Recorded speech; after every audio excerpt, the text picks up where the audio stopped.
یکم نومبر 1947 لاہور۔ انڈیا آزاد ہو چکا ہے۔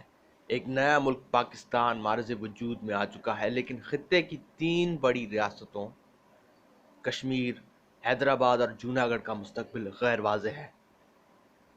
ان تینوں ریاستوں نے آزاد رہنے کا فیصلہ کیا ہے، جبکہ انڈیا اور پاکستان ان کو اپنے ساتھ ملانے کی خواہش رکھتے ہیں۔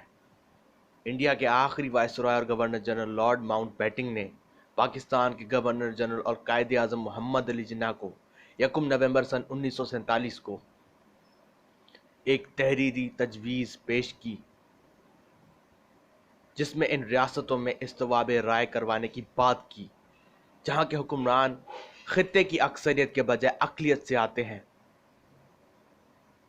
ہر چند کی یہ پیشکش بنیادی طور پر کشمیر کے لیے تھی، لیکن انڈیا کے ماہر قانون اور کشمیر، حیدرآباد اور جوناگڑھ پر 3 مختلف کتابوں کے مصنف و تجزیہ نگار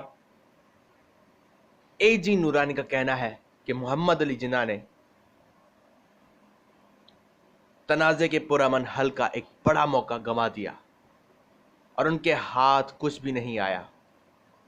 ان کا کہنا تھا کہ اگر محمد علی جناح نے ماؤنٹ بیٹن کی تجویز مان لی ہوتی تو انہیں کشمیر ہاتھوں ہاتھ مل گیا ہوتا اور حیدرآباد میں کشت و خون کا بازار بھی گرم نہیں ہوتا۔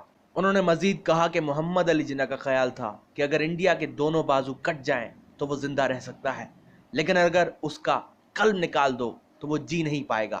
یعنی ان کے مطابق حیدرآباد انڈیا کا قلب تھا۔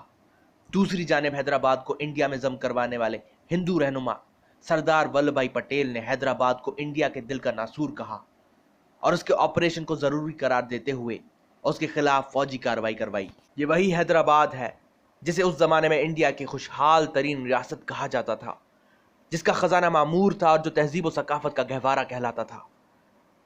یہاں گنگا جمنی تہذیب واقعتاً آباد تھی۔ یہ مختلف تہذیبوں کا سنگم تھا۔ اس کے آبائی باشندگان مختلف زبانیں بولنے والے تھے۔ اگر ایک بڑا طبقہ تیلگو زبان کا حامل تھا تو دوسرا کنڑ بولتا تھا، جبکہ ایک علاقے میں مراٹھی بولنے والے تھے، اور ان سب کو اردو زبان جوڑتی تھی، جسے 19ویں صدی کے اواخر میں ریاست کی سرکاری زبان قرار دیا گیا تھا۔ نظام حیدرآباد کے نام سے معروف عثمان علی خان اپنے زمانے میں دنیا کے امیر ترین شخص تھے، جن کی دولت کا تخمینہ تقریباً 250 ارب امریکی ڈالر لگایا جاتا ہے۔ ان کے پاس زیور و جواہرات کا وسیع خزانہ تھا، جس میں 20 کروڑ امریکی ڈالر مالیت کا ایک 185 کیرٹ کا جیکب ہیرا بھی تھا، جسے وہ پیپر ویٹ، کاغذ کو دبانے والے وزن کے طور پر استعمال کرتے تھے۔